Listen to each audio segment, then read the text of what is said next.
This is Mike Adams from Pandemic.News with an important set of predictions and updates on the coronavirus outbreak. First of all, just as predicted, now that the labs have begun to test in America, we're starting to see many new cases confirmed in New York, in Chicago. There are 15 U.S. states now that have coronavirus infections confirmed. Of course, it's killed at least 6 people in Washington. You may recall 4 weeks ago, I told you that Seattle had an outbreak that was already known by government agencies, i.e. Homeland Security and the CDC. They covered it up. They tried to just shut down testing. The CDC succeeded in shutting down testing for about 4 weeks. And during that time, the virus exploded all across America. So right now, today, there are approaching 10,000 infections in America. The virus is right now spreading on domestic commercial flights. All of us who are telling the truth about this, who have been 100% accurate from day one, we are being censored, smeared, deplatformed, all the usual things, but now doubled, because there is an effort to hide the truth, to bury the numbers. And just yesterday, the CDC pulled from its website the statistic that showed the number of Americans who have been tested by the CDC. We've now entered the rule by secrecy phase of the cover-up, where the CDC is actively deleting data to deceive the American people and withhold from America the truth about who's tested, and perhaps even about the number of infections that are confirmed, or even the number of deaths that occur. Now, fortunately, at the moment, we're getting accurate information from the state governments. So we see the governor of New York State come out and issue a press conference and a statement. We've got the governor of Washington State that has issued statements, and the governor of California has taken action. There are governors of cities and counties that have declared emergencies. I saw a press release from Santa Clara County, a public health official, that was really the most enlightened and accurate press release I've seen yet from any official. So it seems like the more local you get, the smaller the government is, the more honest it becomes. But the more national you get, the more dishonest it is, to the point where you have the Surgeon General now saying, "Don't buy masks, people." And then he says, "Masks don't work, and we need them at the hospitals." So if they don't work, why do you need them at the hospitals, Mr. Surgeon General?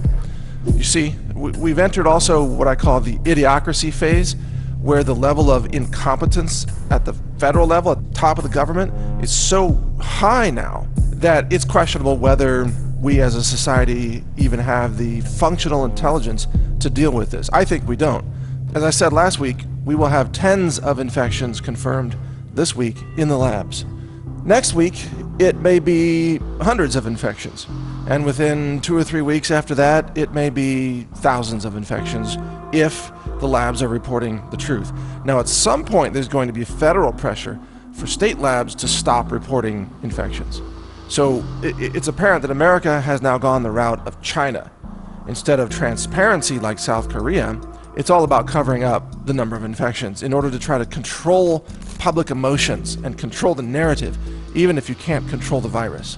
In fact, right now, it looks like the federal government is more interested in controlling emotions, but not the virus, because the virus is still spreading nationwide. You've got doctors in TV interviews now screaming about how they can't get anybody tested.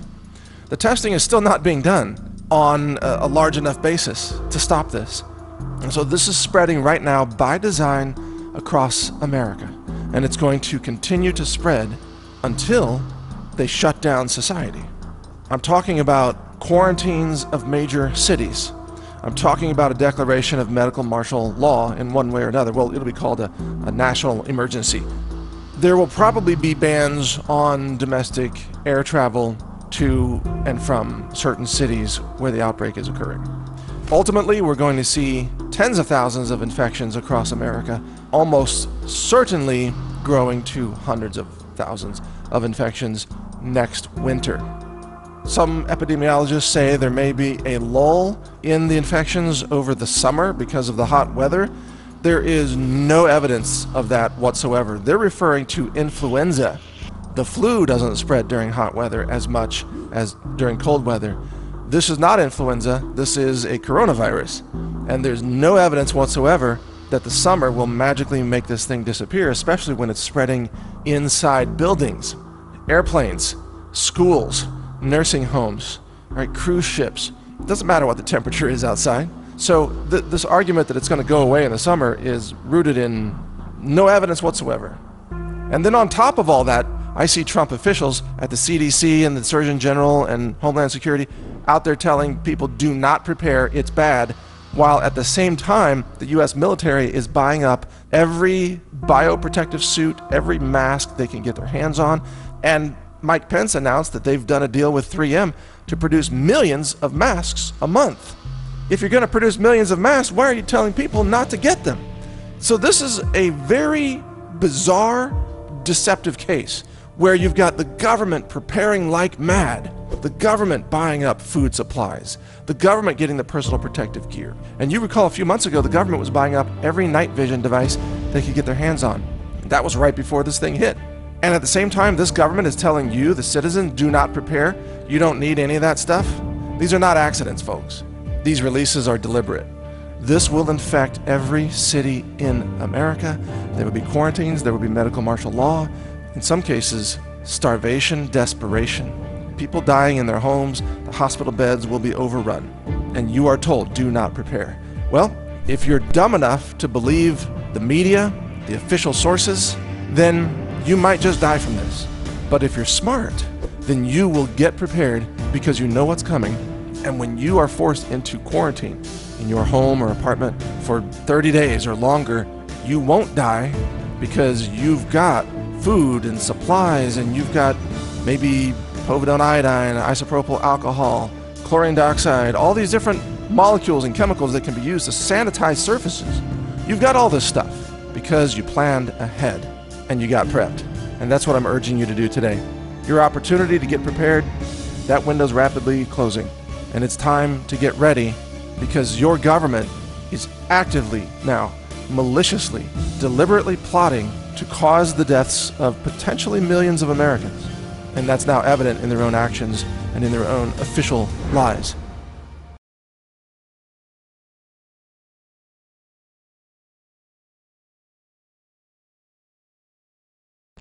In 2001, a real-world exercise tested the emergency response to a bioterror attack on the continental United States. The operation was called Dark Winter. Within just a few days, the simulation spiraled out of control.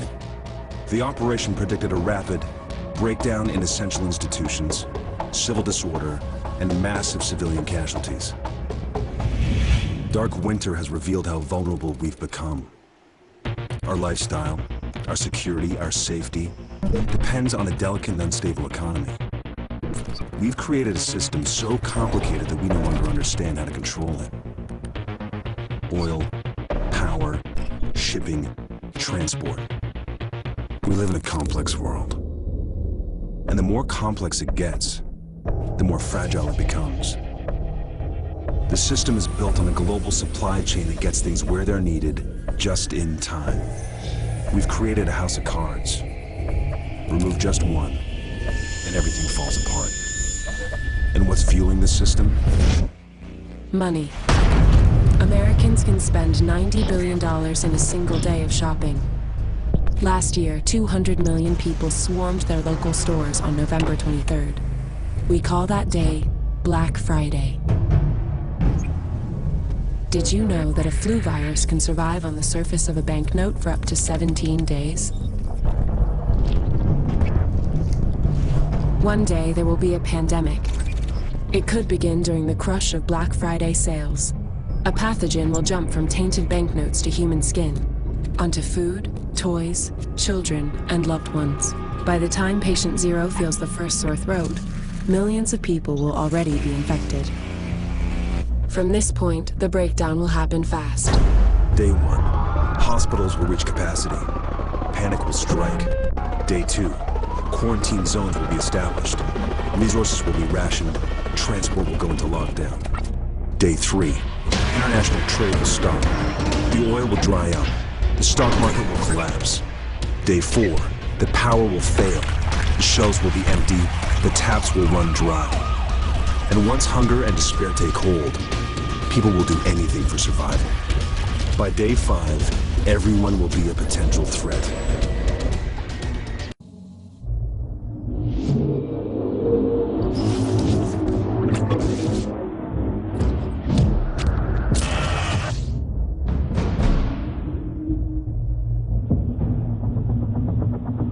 want you to know this Black Friday, you can sleep in.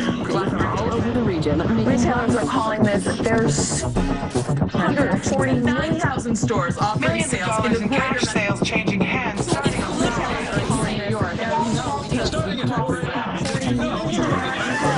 at the stores. The flu season is off to its earliest Appears to be a previously unknown variant of the flu, suspected catching many experts off guard. In fact, Back on the breaking news, leading with unconfirmed reports of a smallpox outbreak is a highly rehearsed scenario. And National Guard units converging on a hospital in central Bridges are closed. It's smallpox is a very real danger. More than a bullet. Let me stop you there. This is not a panic situation.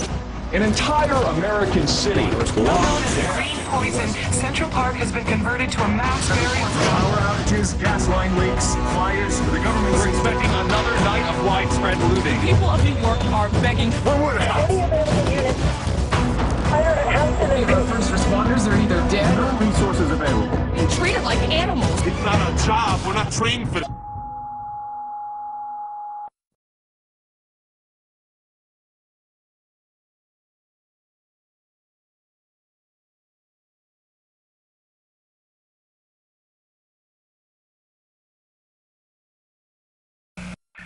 Sit rep as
Last night I dreamt about how things were. of every enemy of the state. And then I woke up here.